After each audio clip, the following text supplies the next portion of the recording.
J'ai beaucoup de demandes à cause de mon physique et de ma popularité. Donc pourquoi pas le mariage polygame? Et puis pourquoi restreindre ça au mariage entre deux êtres humains? Moi je connais des gens seuls qui aiment beaucoup leurs chiens.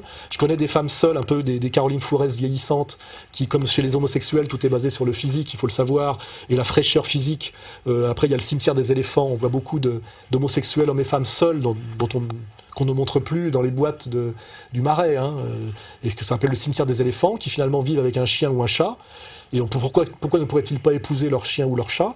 Je pense qu'on devrait respecter la demande de ces pauvres homos en fin de cycle, voilà, puisque toutes ces femmes seules, effectivement, qui vivent avec des animaux domestiques, ces pauvres, pareil, hommes seuls qui, étant totalement déclassés socialement, n'ont pas droit aux femmes, et donc vivent avec un vieux chien.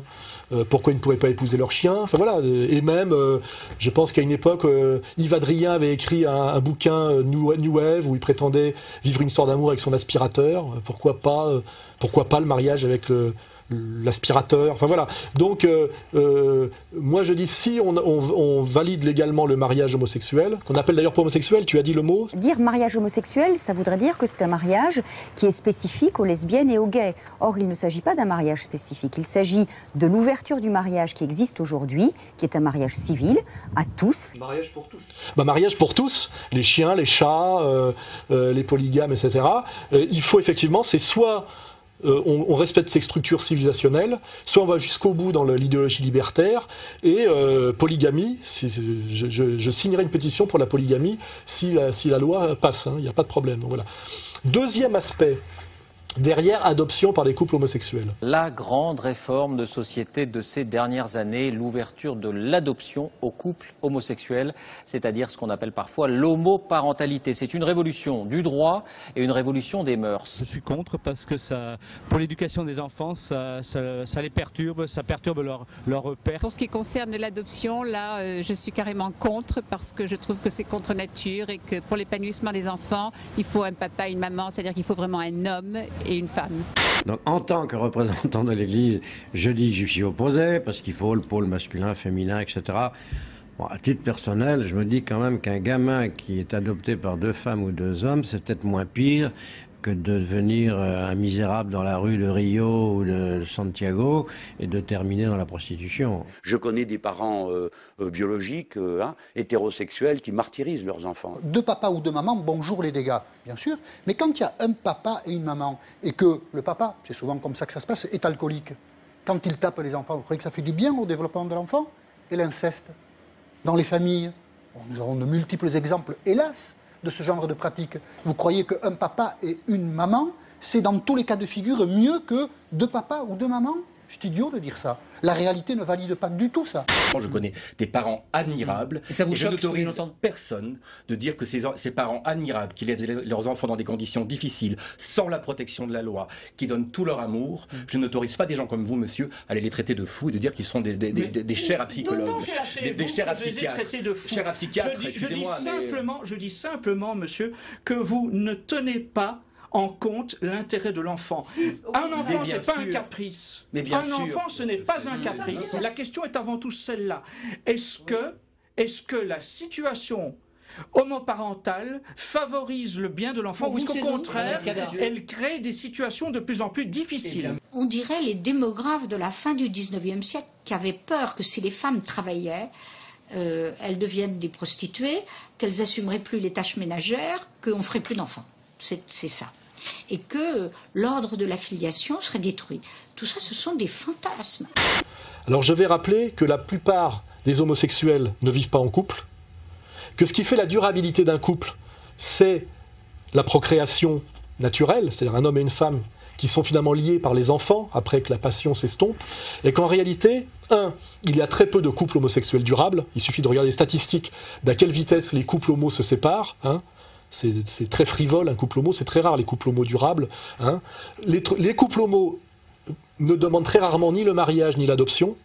Ce qui fait qu'en réalité, il y a un tout petit lobby qui pousse à la légalisation de l'adoption par des couples homosexuels, qui à mon avis n'est pas blanc-bleu, parce que c'est finalement le droit pour des homosexuels d'acheter des enfants de pauvres. On remarque aujourd'hui, c'est pour répondre à un argument d'imbécile, mais qui part d'une bonne foi, c'est il vaut mieux un enfant adopté par un couple homosexuel qu'un enfant abandonné. Alors je vais faire remarquer très précisément, je connais très bien le sujet de l'adoption, très très bien. Hein. Je ne vais pas parler de ma vie privée, mais je connais ça très très bien. Hein. Il n'y a pas d'enfants à adopter aujourd'hui pour les couples hétérosexuels mariés en âge d'adopter. La liste d'attente en France est de 7 années. 7 années, il n'y a pas d'enfants. Et je vais vous expliquer aussi pourquoi. Parce que les adoptions internationales ont été pratiquement bloquées partout. Pourquoi? Parce qu'avant, l'adoption d'enfants était quelque chose d'humaniste et de gratuit. C'est en train de devenir, avec la généralisation libérale du tout marchandise, un marché et un marché international. C'est-à-dire qu'on bloque les adoptions anciennes pour des raisons de sécurisation des enfants, pour en fait transformer ça en commerce. C'est ce qui est en train de se faire partout. Ce qui fait qu'il est pratiquement impossible d'adopter des enfants aujourd'hui. J'ai essayé moi-même à Madagascar, avec ma femme, on s'est fait escroquer de plusieurs milliers d'euros par des avocats véreux, et les gens qui ont adopté des enfants à Madagascar n'ont jamais eu les enfants. C'est horrible, alors que des enfants, effectivement, meurent dans des orphelinats, etc. etc. C'est-à-dire que l'adoption internationale est bloquée. Hein, pour être en train d'être transformé en commerce, première chose. Deuxièmement, les critères de validation de l'adoption en France sont ultra rigoureux. Il faut avoir un certain âge limite, on vient chez vous, vous passez 10 fois devant un psychologue, c'est un énorme dossier. Normalement, je le dis, des gens comme Johnny Hallyday ne devraient jamais avoir la validation parce qu'ils sont trop vieux, parce que ceci, parce que cela. Ce qui veut dire qu'ils ont des passe-droits. C'est-à-dire qu'ils achètent. Hein. On est déjà dans des riches qui achètent des enfants de pauvres. Hein. Hein, c'est pas de l'adoption française, je dirais d'enfants français adoptés par des enfants français sans système d'argent. Ça existe encore, ça, mais c'est 7 ans d'attente. Et pourquoi? Parce que à cause de la fin du sous-X. Aujourd'hui, accoucher sous X en France, c'est avoir la possibilité de mettre au monde un enfant sans laisser aucune trace de son identité. La proposition de la députée Brigitte Barège y mettrait un terme. Elle suggère un dépôt obligatoire de l'identité de la mère. Le secret ne serait maintenu que jusqu'aux 18 ans de l'enfant. Parce qu'aujourd'hui, on est en train d'empêcher les femmes d'accoucher sous X, c'est-à-dire de pouvoir donner leurs enfants à l'adoption. On les pousse à avorter via le planning familial et toutes ces saloperies qui viennent des États-Unis avec une domination communautaire qui est facile à démontrer. Et on pousse les femmes à avorter et on essaye de revenir sur le sous-X. C'est-à-dire de plus en plus, on dit que les enfants des sous-X ont le droit de connaître leurs parents, biologiques. Ce né sous X, synonyme d'anonymat total, est une particularité française unique en Europe et dans le monde. Elle est en contradiction avec la Convention internationale des droits de l'enfant, car l'accès aux origines est un droit élémentaire. Pour la députée, demander l'identité de la mère au moment de l'accouchement permettra de réparer des injustices en donnant à des enfants la possibilité de retrouver leur mère ou inversement. Ce qui est une insulte envers leurs parents putatifs est quelque chose de très dangereux et surtout quelque chose de l'ordre de la loi rétroactive, ce qui est le signe d'un écroulement en général d'un état de droit. Hein. Donc ce climat global fait qu'il n'y a pas d'enfants à adopter. Donc ne mentons pas, il n'y a déjà pas d'enfants pour les couples mariés hétérosexuels de moins de 40 ans. Donc l'histoire de l'adoption par des couples homosexuels, je le dis face à la caméra très précisément, est en réalité une manipulation du tout petit lobby pédophile qui veut pouvoir impunément acheter des enfants de pauvres et je ne sais pas pourquoi faire avec. Et au nom de la priorité de la défense de l'enfant, il faut se mobiliser pour être contre cette saloperie, hein, qui n'est pas du tout ni la volonté du peuple français, ni de gauche, ni la volonté des homosexuels. Il faut bien le savoir. Hein. C'est toujours les agissements de tout petits lobbies qui ont des intentions maléfiques. Hein. Que ce soit le sionisme ou la pédophilie, on retrouve toujours sur les mêmes manipulations et les mêmes illégitimités statistiques et les mêmes saloperies idéologiques. Hein, voilà.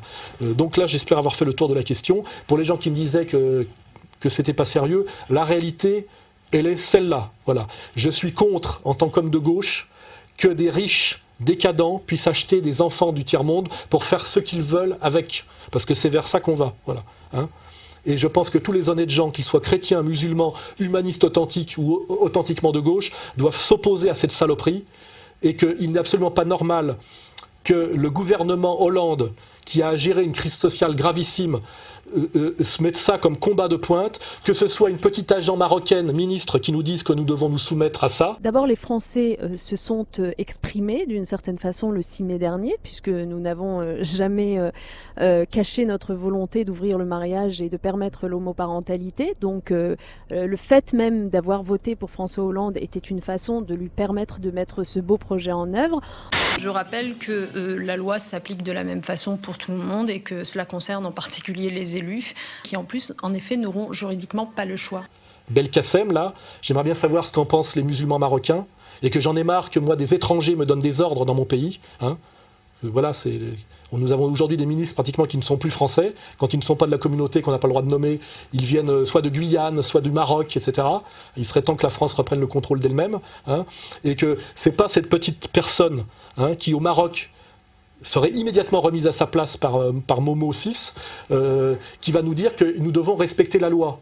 Hein. La loi est un compromis entre les hommes, il ne s'agit pas de loi sacrée, et il est du devoir, quand cette loi est inique et infâme, que les citoyens pratiquent ce qu'on appelle la désobéissance civile. Hein, voilà. Et d'ailleurs, des maires déjà de gauche et de droite disent qu'ils ne valident, comment dirais-je, Plusieurs centaines de maires ont fait savoir qu'ils refuseront de célébrer de telles unions au risque de se mettre hors la loi. En ma qualité de maire, je ne célébrerai pas de mariage homosexuel. C'est non pas à l'encontre des personnes homosexuelles, c'est uniquement en vue de l'enfant. Je suis venu au Parti socialiste à l'époque, c'est parce que j'étais un chrétien de gauche. Et je suis d'accord avec un certain nombre d'idées, mais quand on me demande d'aller à l'encontre de mes valeurs fondamentales, ça me pose un problème. Et n'oubliez pas que c'est par le mariage homosexuel qu'on arrive à l'adoption homosexuelle. Hein. Voilà, parce que, donc effectivement, derrière l'un, il y a l'autre. Hein, voilà. Quand on est homosexuel, c'est qu'on est différent. On ne voit pas pourquoi il faudrait singer la normalité, et finalement la normalité qui renvoie finalement au catholicisme pour des libertaires, hein, puisque finalement voilà, ils n'ont qu'à se paxer, etc. Donc c'est un sujet gravissime, c'est une déclaration de guerre à la civilisation. Hein. C'est la gauche qui le fait, alors qu'elle est en train d'abandonner, on le verra avec le pacte de stabilité, la règle d'or, elle est en train d'abandonner le peuple de France au dépeçage des banquiers. Et là, nous sommes vraiment dans un climat de pré-guerre civile, mais la vraie guerre civile légitime, pas celle contre des rappeurs en survêtement rebaptisés islamistes par les services de manipulation que Alain Bauer connaît très bien. On passe de la délinquance à un emballage religieux, parce que c'est un élément d'organisation et de structuration. Ensuite, c'est quand même beaucoup plus facile dans la vie d'être un militant du djihad qu'un petit délinquant. Sujet qu'il connaît très bien, mais la vraie guerre civile où le peuple de France, à mon avis, devra se révolter contre des élites illégitimes, sataniques, décadentes, qui sont en train d'accélérer un processus de destruction, non seulement du peuple de France, mais de la civilisation. Hein. Voilà, je finirai sur le sujet, il n'y a pas de quoi rigoler. Hein.